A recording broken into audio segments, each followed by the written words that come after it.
पत्रकारांच्या सुरक्षेसाठी आपण विधानसभेत आवाज उठवणार, आमदार महेंद्र थोरवे यांनी केला पत्रकारांचा सन्मान। पत्रकारांच्या सुरक्षेसाठी उपाययोजना करण्यासाठी वेळेप्रसंगी विधानसभेत आवाज उठवणार असून पत्रकारांनी आरसाप्रमाणे काम करावे, जेणेकरून समाजातील चित्र लोकप्रतिनिधी यांना दिसेल, असे प्रतिपादन आमदार महेंद्र थोरवे यांनी केले।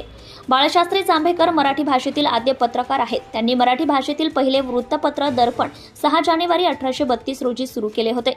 जनसामान्यांपर्यंत पोहोचण्याच्या उद्देशाने दर्पण आवर्जून मराठी भाषेत काढण्यात आला होता। इंग्रज सत्ताधाऱ्यांना स्थानिकांच्या अडचणी आणि भावना कळाव्यात यासाठी दर्पणमध्ये एक स्तंभ इंग्लिश भाषेत लिहिला जात होता। महाराष्ट्र राज्य सरकारने 6 जानेवारी हा दिवस मराठी पत्रकार दिन साजरा करण्याचं घोषित केलंय।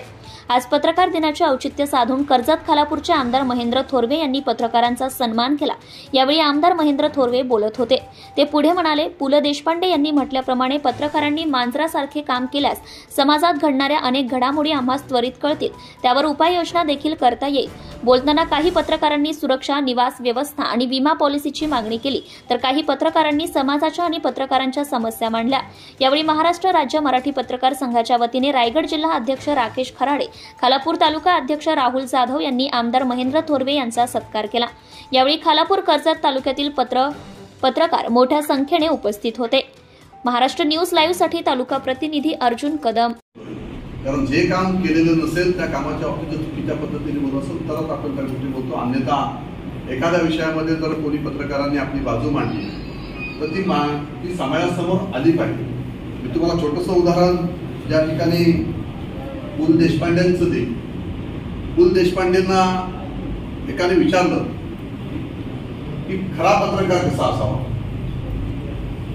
तर पु ल देशपांडेंनी उत्तर दिलं होतं की खरा पत्रकार हा मांजरासारखा असावा। तर समोरच्या माणसाला त्याचं उत्तर समजलं नाही, त्यांनी पुन्हा एकदा पु ल देशपांडेंना विचारलं की खरा पत्रकार कसा असावा।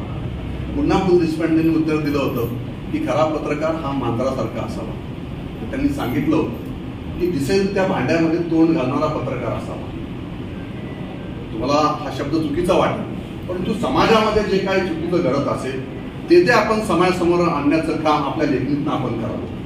आणि हे जाहीरपणे मी आज पत्रकार दिनाच्या निमित्ताने आपल्याला साऱ्यांना या ठिकाणी सांगतो, कारण समाजामध्ये जर खऱ्या अर्थाने अन्याय अत्याचार होत असतील तर ते समाजासमोर मांडण्याचं काम, प्रशासनाच्या समोर मांडण्याचं काम, लोकप्रतिनिधींच्या समोर मांडण्याचं काम हे पत्रकारांनी त्या ठिकाणी करावं। आणि म्हणून पत्रकारांना लोकशाहीचा चौथा स्तंभ म्हणून आपण त्या ठिकाणी ओळखलं जातो।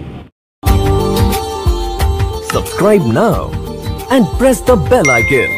Never miss an update.